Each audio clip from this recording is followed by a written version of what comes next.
Ooh, that's a good one. So many beautiful rocks.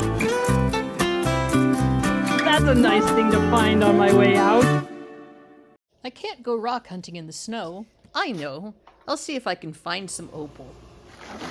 First thing to do is to wash, wash, wash. Kava, what are you doing?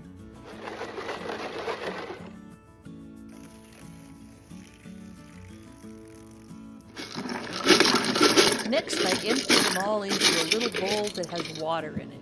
This makes them shine. This soft green is common opal. Isn't it pretty? This is what it looks like after I did a little polishing.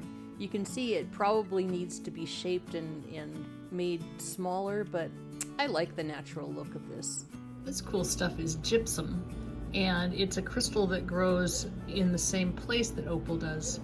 We've got a little bit of opal potch on the top there, but I've seen these tumbled and they look really pretty. Here's a little better look at that. See how the opal forms on the top. This one might have been a shell because it's got some on the bottom and the top here. Could be. Kind of fun to look at. I'm getting the big pieces out first because those are probably the least likely to have color, but they're awfully fun to look at because you gotta kind of figure out what they were. This one is a big piece of sand with a couple streaks of opal, or potch, I guess. This sand, it's so fun to put on the wheel because it just goes whoosh, just disappears like nothing.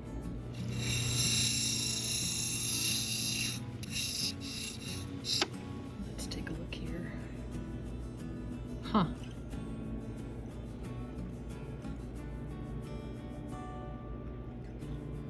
That's interesting. Looks like just some potch, but you see you've got some darker gray potch in the bottom. It's a little bit of kind of reddish pink there. These pieces that are big like this, I often will take and work with just because they can make kind of a nice sized cabochon, whether or not they have lots of sparkly color in them. And this is what it looks like after I've been working on it for a little while. You can see the back is still very rough.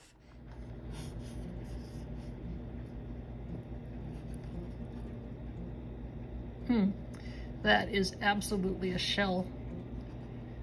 Doesn't look like it has any color in it, but it's maybe almost whole. Let's see what's on this side. Huh, that's cool. That's like got a, yeah, it looks like an oyster shell maybe. We'll have to take the Dremel to that and see what we can find. That's neat. If this were in fancy colorful opal, it would be very, very valuable. As it is, it's just pretty cool.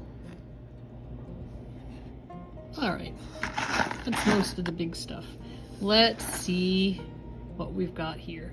And what I'll do with these is I'll take each of them and just like pick them up out of the water and look at them. I'm not going to bore you with that process because, you know, picking one up and looking at it is more or less the same as the other. If I find something beautiful, I will stop and let you know.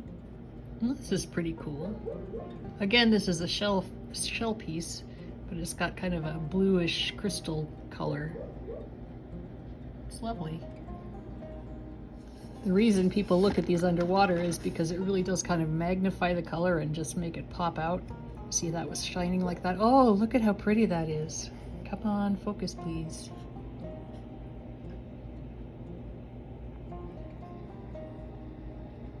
Ooh, that's a good one. That one is gonna be, that's a nice size piece too. There's a color bar all the way through there. Well, that is a big surprise. I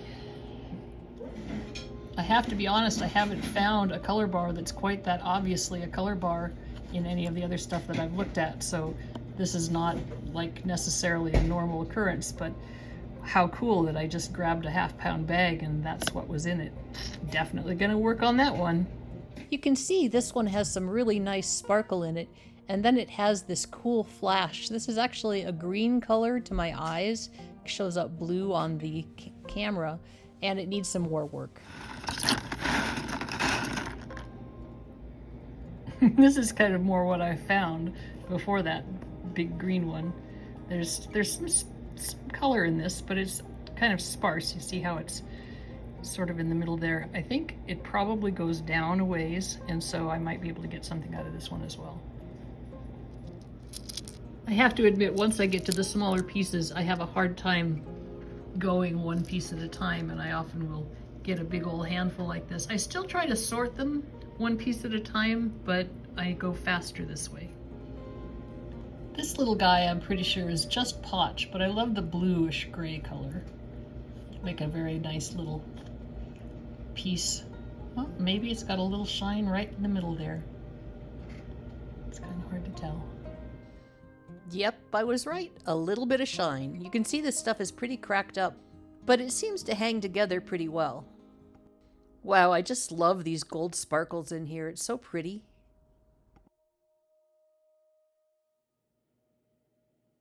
Because I get impatient and want to hurry through the small ones, I often go through them multiple times, because if you don't, you might miss something like this.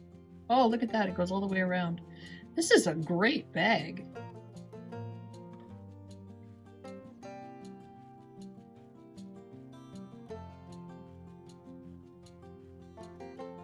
After the first sort, this is what I ended up with. This big one is just that shell that I was showing you. This one is the one I'm most excited about because it has, wait, is this the one? I think it is. This is the one I'm most excited about because it has the most color as far as I can tell. And it's, you know, nice and large, so I should be able to make something out of that, even though this opal is, you know, it's mostly potch, and it's from Lightning Ridge, which is in Australia. And so the opal hunters there, the opal miners, they don't pay any attention. They don't do this going through piece by piece by piece like this. And so some of the potch still has color in it.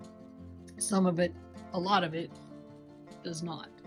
And so this is something that I don't have thousands of dollars to spend on trying to find opals, but I find this just tremendously enjoyable. I just am so excited. Oh, look at those colors. Blue, green, flashes of yellow. I'm going to take this one down from the top, I think. Oh, so cool. This one has kind of a bluish, light blue band on the top. And sometimes I've found when you cut these, they have some kind of interesting stuff inside. It's, you know, it's not going to be the $20,000 opal that Black Opal Direct finds, obviously. It's not even going to be probably a $25 opal, but it is going to be fun to cut, and it's going to be pretty. This one's just gray potch, but I polished these as well, and they're just a lovely light gray color that shines very nicely. What's that?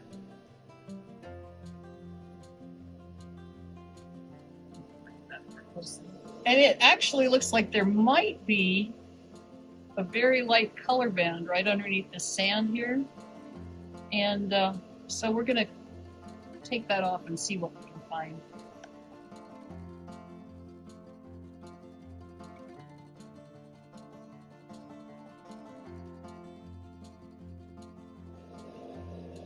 Gypsum, I'm guessing.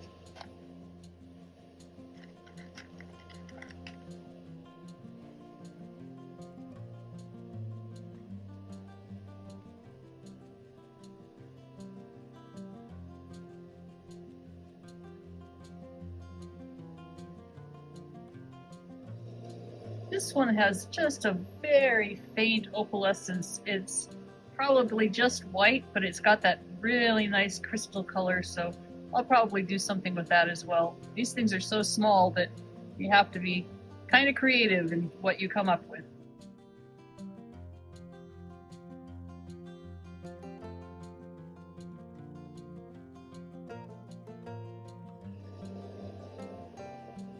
This one is actually a fossil shell, and it's, of course, it's all banged up, and it's not fancy or you know, expensive opal. What do they call it? It's not fancy opal. It's just plain old common opal potch that has filled this shell. But I still think that it's really, really cool.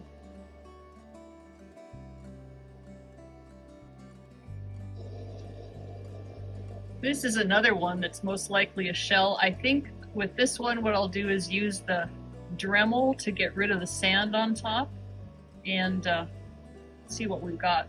It's an interesting shape. You can kind of see the ridges there, so that's really fun. It's another one of those pieces that's just kind of glowing white. Pretty.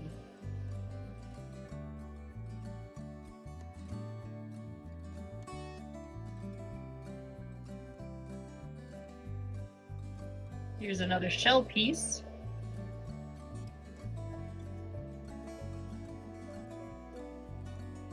Here's some more fossil shell.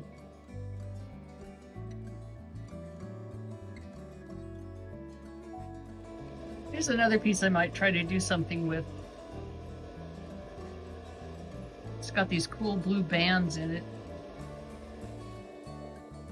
More fossil shells.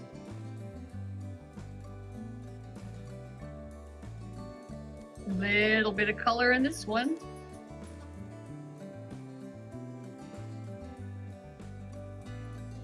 Might be worth trying to get something out of that.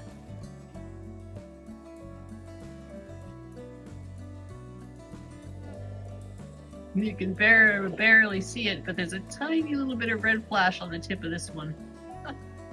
Wow, this one has lots and lots of shell fragments. Too bad they're not like awesome, colorful play of color opal. They're still pretty cool though. Here's another one I'm going to work on. It has this darker band underneath the potch and then kind of the crystal opal on the top. And I found that sometimes if you work with these, the band of color, it doesn't necessarily have the sparkles, but it does create kind of a pretty stone.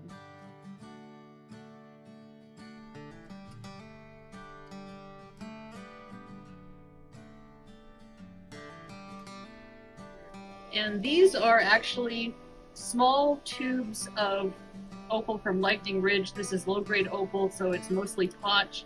I bought a whole bunch of it, and I put the smaller ones in tubes like this.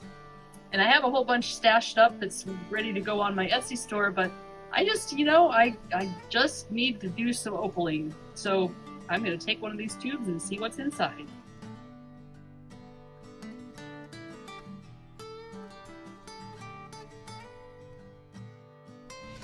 Hunting opals from the privacy of my own home is very different from hunting agates on the Yellowstone River. But honestly, I find it almost as enjoyable.